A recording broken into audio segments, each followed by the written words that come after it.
Hoje no Tuca tivemos a demonstração do documentário Transamazônica, uma viagem para o passado. E estamos aqui com o professor Cristiano, que organizou o evento de hoje. Cristiano, será que você poderia contar um pouquinho desse evento? Claro. A gente teve a oportunidade de convidar o Jorge Bodansky, que é um cineasta, documentarista super reconhecido, para apresentar de antemão um episódio da série que ele recém produziu para a HBO Internacional, que aborda a Amazônia, todos os temas ligados nela, as questões indígenas, desenvolvimento econômico, as questões sociais. E depois da exibição do documentário, a gente convidou mais duas pessoas para ajudar os alunos e professores a entenderem sobre o assunto. O Sidney Possuelo, que é um sertanista, antropólogo, especialista em tribos isoladas, e foi presidente da FUNAI, desenvolveu políticas públicas de relacionamento da sociedade não indígena com os indígenas. E também tivemos a participação da Priscila, que é uma indígena da região do Alto Tapajós e que trouxe em primeira mão os depoimentos dela. E de uma maneira muito interessante, porque ela estudou e veio cursar a Faculdade de Cinema aqui em São Paulo, justamente porque os indígenas entendem que eles precisam se apropriar da linguagem do não indígena, do audiovisual, do celular, da escrita, para se defender, para lutar pelos seus direitos e preservar a sua cultura. Então foi um debate rico, perguntas interessantes, muitos interessados, e a gente espera que vocês aproveitem tudo que a gente teve hoje no programa que vai ser exibido.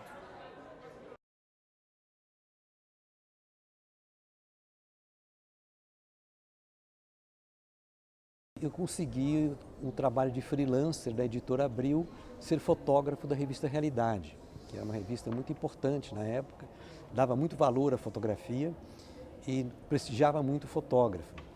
E a primeira matéria que eu fui fazer para a Realidade era um derrame de dinheiro falso em Paragominas, na Belém, Brasília. Isso foi ainda no final dos anos 60, 68 ou 69 parece.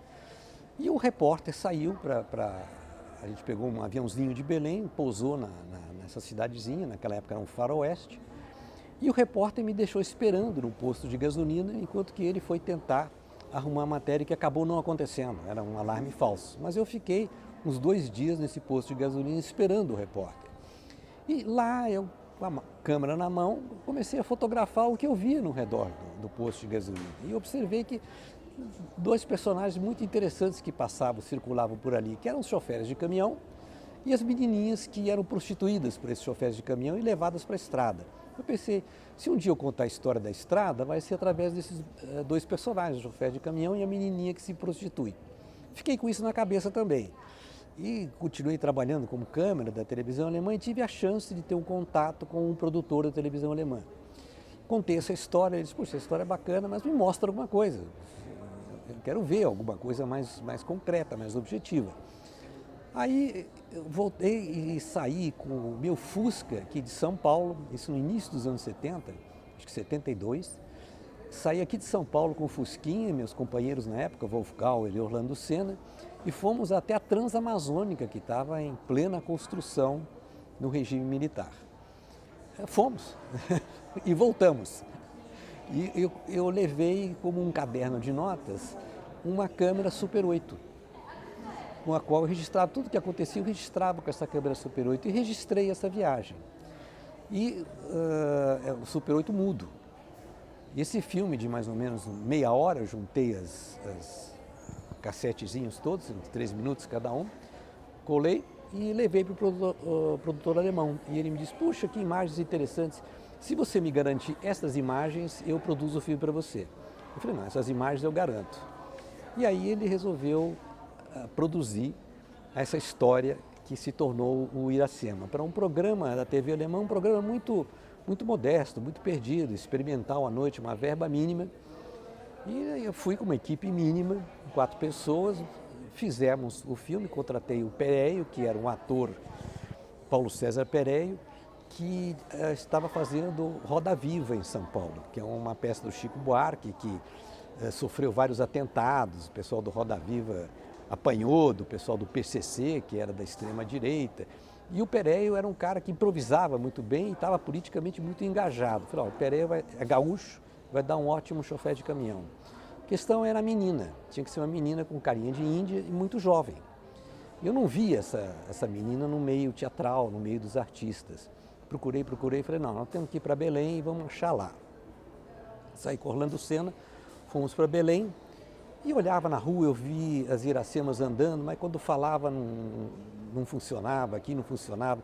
Uma prostituta não podia pegar porque teria que ter autorização do pai e da mãe para usar de menores para fazer esse papel, elas também não param, viajam. No último dia, o chofer de praça que nos estava levando perguntou, mas o que vocês estão procurando? Aí a gente abriu o jogo e disse o que estava procurando. Ele falou, é fácil. Nos levou num programa de auditório, de rádio, e estavam lá as menininhas matando aula, todas lá assistindo esse programa de auditório. E eu vi a Iracema sentadinha lá no fundo. É essa menininha, é essa cara, né? Aí falamos com ela, eu pedi para ela ir lá no mercado ver o peso, que era do lado, deu um dinheirinho, falei, compra uma coisa para você. E eu saí fotografando ela.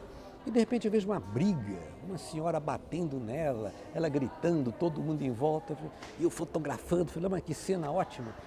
Aí eu falei, mas o que está acontecendo? Eu falei, é minha mãe, ela me pegou matando aula. Eu falei, ótimo, então tem a mãe, e assim achamos a Iracema e conseguimos fazer esse filme numa loucura total. Se fosse para pensar muito, não faria, porque a Transamazônica é uma área de segurança nacional. A gente se meteu lá com a cara e a coragem, demos muita sorte, né? Apesar de ser barrado várias vezes, mas sempre conseguimos passar barbudos com aquele equipamento, numa Kombi, né? Era tudo que os militares não queriam ali, né?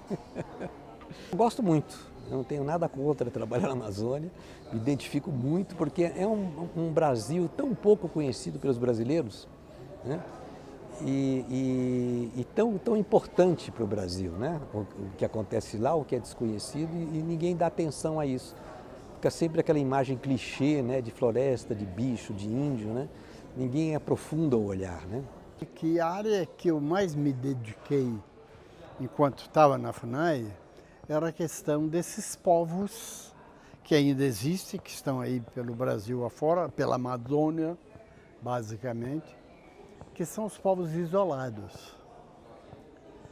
Os povos isolados não é uma denominação que eu criei. Eles fazem parte da classificação que está na Lei 6.001, que criou a Fundação Nacional do Índio, etc. É aqueles que não se tem conhecimento sobre ele, a não ser alguma vaga referência sobre eles, que você pode pegar com comunidades regionais ou outros indígenas que fazem referência. Então, esses são os povos isolados. Todas as vezes que você chegava próximo desse povo, você só provocava destruição, morte, angústia, perda da língua, da terra, etc. Então, essa era uma situação. Se você chegava para contatar, muitos morriam, porque não estão acostumados às nossas doenças, aquela coisa toda. E se você não chegava e falasse, eu não vou fazer nada, vamos deixar eles lá quietinho. Anos depois, você voltava para aquele lugar, os índios estão lá, você ia lá, já não encontrava mais os índios, porque essas frentes pioneiras da sociedade nacional, sempre avançando, sempre caminhando, já haviam expulsado eles da terra, já entravam em conflito, ou estavam mortos, ou foram deslocados dali. Então, fazer o contato era muito ruim. Não fazer o contato era ruim da mesma forma. O que fazer? Né? Daí é que nasce essa ideia de que nós deveríamos ter uma política específica para esses povos, baseado no seguinte princípio. Primeiro, eles têm o direito de se manterem isolados. É um direito deles. Compete ao Estado respeitar esse direito. E o Estado deve delimitar, demarcar a terra deles para que eles possam viver segundo as suas tradições. E não era fácil fazer isso sem fazer o contato. Teria que se gastar muito mais dinheiro em expedições, para ver até onde começavam os primeiros vestígios. Aí você analisava aqui começa a terra, ao norte como é, você vinha do norte, aonde começam os primeiros vestígios. Então você tinha, mais ou menos, fazendo várias expedições, um quadro próximo da realidade. Embora isso não apresentasse a realidade absoluta e certa, mas era muito próximo da verdade e poderia fazer a coisa que era mais importante, que era o quê? Você delimita o espaço onde eles estão. Esse espaço é um espaço delimitado para a nossa sociedade, até onde o branco, a nossa sociedade, pode chegar sem causar dano a ele, e dali ela não pode ultrapassar, porque aquela terra está ocupada por um povo. É basicamente essa a ideia. Esse povo não tem cerca, ele sai a hora que quiser. A delimitação é para os homens da nossa sociedade, para a sociedade branca. Não para o índio. O índio pode sair a hora que quiser. Se amanhã ou depois ele quiser fazer contato, ele sai e faz contato. Eu, como sertanista, uma das minhas obrigações era fazer contato e chefiar expedições. Então, eu fiz 7 contatos no Brasil, na Amazônia toda. Tive muita sorte, que foi tudo muito rápido, né? Poucos tiveram possibilidade de fazer com várias etnias bastante contato. A não ser antes de mim os Vilas Boas, que só no Parque do Xingu eles tiveram ali várias etnias juntas. Mas o meu trabalho foi espalhado pela Amazônia, não se concentrou no Brasil Central ou em qualquer outro ponto. Ele era difundido pela Amazônia toda. E pudemos, então, fazer essa mudança de política, que mais tarde acabou servindo de modelo para esses países vizinhos até agora. Então, nós temos esse quadro nacional, são grupos, não são grandes, numericamente grandes, são reduzidos. Família. São algumas famílias, pode ter 80, 90, 150, 200 pessoas, nos melhores casos, 200, 200 e pouco. Mas esses pequenos grupos, embora numericamente restritos, constrangidos, eles são extremamente importantes. A importância deles não está em serem mais ou menos numericamente. A importância são povos desconhecidos, língua desconhecida e, mais importante que tudo isso, seres humanos que merecem ter a sua terra reconhecida, delimitada e viver segundo a tradição deles. Não pode um ET chegar aqui e nos obrigar a fazer aquilo que nós não queremos.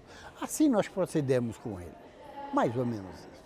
Eu sou indígena e, assim, a luta pelo nosso território, pela floresta, pelo rio, a gente aprende desde criança, né? Porque a gente vê que as pessoas não estão dando muito valor para a mata como deveriam dar. Então a gente aprende desde criança a importância que eles têm para a gente, né? Porque a floresta tem seu espírito protetor, a água também. Então desde criança a gente aprende que a gente tem que respeitar os espíritos que estão nesses lugares, respeitar os animais, as florestas, porque eles nos dão alimento, né? Nos dão a vida, né? E carregam a nossa história também. Então, desde criança a gente aprende isso e quando a gente vai crescendo, a gente vai cada vez vendo a importância da gente lutar para manter ele vivo, né? Porque também a gente não luta pela gente, a gente luta pelos nossos filhos, pelos nossos netos, né? Porque a gente quer que eles também conheçam e vivenciem da mesma forma que a gente vivenciou, né? a maioria das pessoas acaba se preocupando com outras coisas e nem tanto com isso, e acaba não conhecendo o que acontece. Então eu acho importante, não só eu, mas outros parentes também, ir nesses lugares e falar sobre o que está acontecendo, né? Mostrar que como é importante a gente preservar a floresta em pé, o rio vivo, porque não vai beneficiar só nós indígenas que vivem ali, mas sim em todo mundo desse país, né? Que também se alimenta disso. A floresta, ela cuida do clima, né? Então, é importante que essas pessoas saibam para que elas acordem e vejam que isso é importante lutar também e se unam com a gente para lutar contra essas pessoas que querem destruir o nosso território. Eu acho que a humanidade, de um modo geral, empobrece cada vez que uma etnia desaparece por algum motivo. Nós ficamos mais pobres fisicamente, nosso rosto fica mais igual, né? E perdemos línguas, perdemos história, enfim. Há um empobrecimento sério nisso tudo. Esses povos têm o mesmo direito sobre a terra, sobre sua vida, sobre sua história, sobre os seus valores, né? O mesmo direito que nós temos. E sobre ele também pesa os direitos humanos. Os mesmos direitos que nós temos, eles também têm. Um dia desse eu conheci uma parente lá em Manaus, que ela falou assim, eu não quero, ela está fazendo administração, aí ela disse assim, mas eu não quero ficar só aqui em Manaus. E Manaus já é uma cidade grande, não, eu quero ir para São Paulo, se eu puder, eu quero fazer doutorado nos Estados Unidos. Eu disse, não, você tem que ir mesmo, tem que ir. O pessoal gosta de dizer, porque a maioria dos não indígenas, eles não querem que a gente ocupe o lugar deles por medo, né? Preconceito, eles não querem que a gente ocupe, mas a gente tem que ocupar, né? Porque eles chegaram e invadiram o nosso território, porque a gente também não pode invadir, não é que invadir, mas também ocupar... ter os mesmos direitos. Os mesmos direitos que os não indígenas têm. A gente tem esse direito e a gente está indo atrás. E foi o que eu fiz e o que eu estou fazendo, né? Entrando nesse meio que não é o meio meu, que eu sofro muito preconceito, que eu vejo uma diferença muito grande mesmo, de classe, de tudo, uma diferença muito grande, que cada vez eu fico assim abismada com as coisas que eu vejo, que me entristece bastante, mas ao mesmo tempo me dão muita força para continuar, porque assim, eu quero levar isso para a minha região. Tem uma historinha que é muito comovente, a mim sempre me comoveu. Nós tínhamos feito o primeiro contato com os índios Arara, exatamente nessa área onde o Bodansky está trabalhando aí. Nós tínhamos feito um posto, depois de fazer o primeiro contato com os Arara, e naquele posto, tanto os índios como o pessoal da FUNAI, isso foi logo depois dos primeiros contatos, todos estavam de malária. Eu e todo mundo, todos nós. O índice de malária era 100%. Aí eu chamei um companheiro meu velho amigo, Wellington Figueiredo, sertanista também, e combinei com ele o seguinte, falei, não, temos que fazer alguma coisa, não pode fazer isso.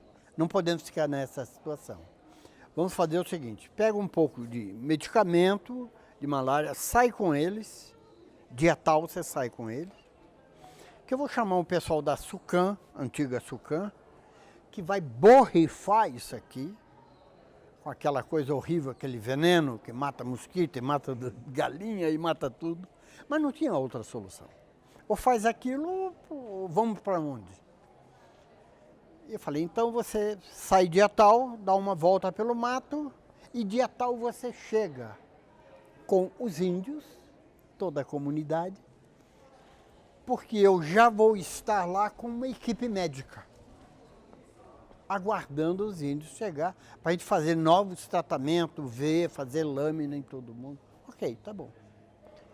E ele sai e começa a fazer uma andança de 15, 16, 17 dias, não me lembro, pelo meio da selva, para dar tempo da gente borrifar, limpar e reorganizar tudo.